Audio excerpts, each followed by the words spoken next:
It was a dramatic climb down. Such was the pressure on the coffee chain Starbucks over its conflict with Ethiopian coffee farmers that the company was forced into a humiliating about turn. Ethiopia wants to trademark its coffee so that farmers can get better prices. But Starbucks used its influence to block the move, sparking global protests. Today, the company gave their first interview to Channel 4 News and explained their change of heart. Our money reporter Emily Rubin has this report. We're down here in Seattle, the home to For a company that built its brand on a promise to be ethical, this was the sort of publicity Starbucks could have done without. Ethiopian farmers receive an average of 3 cents per cup of coffee that Starbucks sells. People are speaking out today. But when they blocked Ethiopian farmers' attempts to trademark their coffee and get a higher price, they sparked protests worldwide. In Germany and Ireland and here in Seattle. But last month, in a dramatic climb down, Starbucks agreed to no longer stand in Ethiopia's way. In their first television interview, they told Channel 4 News that their original position had been wrong. We respect the right of the Ethiopian government to choose whichever direction and which policy they choose, and therefore we have agreed that we will not oppose their trademarking of coffee names. So do you accept that you've essentially done a U-turn then on this? We have definitely changed our position on this, yes.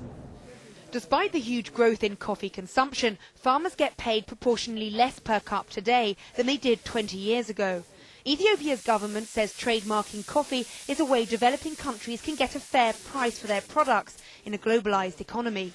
You in the West are protecting your intellectual property right. We were trying to do the same thing on the basis of the same rules by patenting these particular varieties of coffee were domesticated in Ethiopia. Now, Starbucks does not see it our way. Do you regret pursuing the line that you originally took? We are concerned that in Ethiopia farmers didn't understand our position.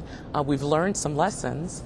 We've learned that we need to engage more proactively with governments in East Africa. With ethical trading the new buzzwords in retail, it's no wonder Starbucks was prepared to back down. And evidence suggests consumers are increasingly concerned with the ethical provenance of the food they buy. The coffee on sale at this student market comes under the Fairtrade brand, which essentially is an international scheme that guarantees farmers a living wage for the products that they sell. Starbucks admitted to us that only 5% of the coffee they sell in the UK is fair trade. However, the rest is produced under sustainable and ethical schemes monitored by the company itself. But do these type of schemes really stand up to scrutiny? Starbucks may have recently taken the flak, but in fact they're a small player in the coffee market. The company buys just 2% of the world's coffee. Procter & Gamble have a 7% share, and so does Sara Lee, owners of brands like Dow Egberts. The biggest companies are Nestlé, with just under a quarter of the market, and Altria, better known for its biggest brand, Kraft.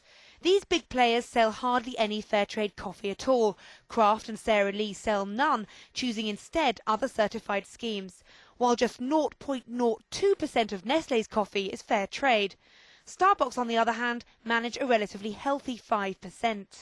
We'd encourage more companies to work through the established fair trade mark, the one that consumers recognise, the one that consumers are supporting, rather than inventing their own schemes and creating a proliferation of schemes which can only add to consumer confusion. Starbucks' U-turn can only be good news for coffee growers, asking for nothing more than a fair price for their coffee beans. But it'll take considerably more pressure on the big players in the market to really make a difference. Emily Rubin reporting